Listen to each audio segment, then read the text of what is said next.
Insta തുറന്ന ഈ ഒരു ഐറ്റം ഉള്ളൂ കേട്ടോ കാണാനും മനുഷ്യരെ കൊതിപ്പിക്കാനായിട്ട്. ഇങ്ങനെ ഓരോ ഐറ്റംസ് ഒക്കെ ഇങ്ങനെ കണ്ടുപിടിച്ചോണ്ട് വന്നു കഴിഞ്ഞാല് ട്രൈ ചെയ്യാതെ ഇങ്ങനെ ഇരിക്കുമല്ലേ. അപ്പോഴേ എന്റെ കയ്യിൽ ഇത് ഉണ്ടാക്കാൻ എല്ലാ ഐറ്റംസ് ഒന്നും ഇല്ലായിരുന്നു. പക്ഷെ ഉള്ളതൊക്കെ വെച്ച് ഞാൻ തട്ടിക്കൂട്ടി ഇത് ഉണ്ടാക്കിയിട്ടുണ്ട്. അപ്പോഴാദ്യം ഒരു പാനിലോട്ട് ഉപ്പില്ലാതെ ബട്ടർ ചേർത്ത് കൊടുക്കണം. കുറച്ചധികം ചേർത്തിട്ടുണ്ട്. ഇനി അതിലേക്ക് കുറച്ച് വെളുത്തുള്ളി അല്ലി ചേർത്ത് കൊടുക്കുന്നുണ്ട്.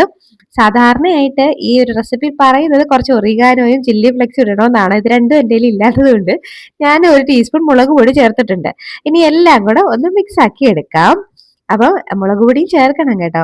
അപ്പൊ ദാണ്ടെ ഇതുപോലെ നന്നായിട്ട് മിക്സ് ആക്കി എടുത്തിട്ട് നമുക്ക് ഫ്ലെയിം ഓഫ് ആക്കാം. ഇനി നമുക്കൊരു പാത്രം എടുത്തിട്ട് അതിലേക്ക് ഫ്രഷ് ക്രീം ആഡ് ചെയ്ത് കൊടുക്കാം. ഞാനിവിടെ അമൂലിന്റെ ഫ്രഷ് ക്രീം ആണ് കേട്ടോ എടുത്തേക്കുന്നത്. അത് ഇനി അതിലേക്ക് നമ്മുടെ ഈ ഒരു മിക്സ് അങ്ങോട്ട് ചേർത്ത് കൊടുക്കാം. അത് നല്ലപോലെ ഇളക്കണം. ഇനി അതിലേക്ക് ഞാനിവിടെ പച്ച കളർ ലേസ് ഉണ്ടല്ലോ, അതാണ് കേട്ടോ എടുത്തേക്കുന്നത്. അതിന്റെ ഒരു 3 കവർ എടുത്തിട്ടുണ്ട് ചെറുതായതിന്റെ പേരില്. അതിങ്ങനെ പൊട്ടിച്ച് അതിലേക്ക് ഇട്ട് കൊടുക്കാം.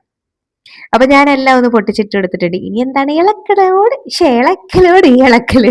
അപ്പൊ മല്ലിയിലൊക്കെ ഉണ്ടെങ്കിൽ കുറച്ച് ഇട്ട് കൊടുക്കാം കേട്ടോ. അപ്പൊ നല്ലപോലെ മിക്സ് ആക്കി എടുത്തിട്ട് ഒന്ന് കഴിച്ച് നോക്കണം കേട്ടോ. നല്ല ടേസ്റ്റ് ആണ്. പക്ഷെ എന്റെ ഒരു അഭിപ്രായത്തില് എനിക്ക് സാധാരണ ലൈസ് അല്ലാതെ കഴിക്കുന്നത് എനിക്ക് കുറച്ചും കൂടെ ഇഷ്ടപ്പെട്ടത്.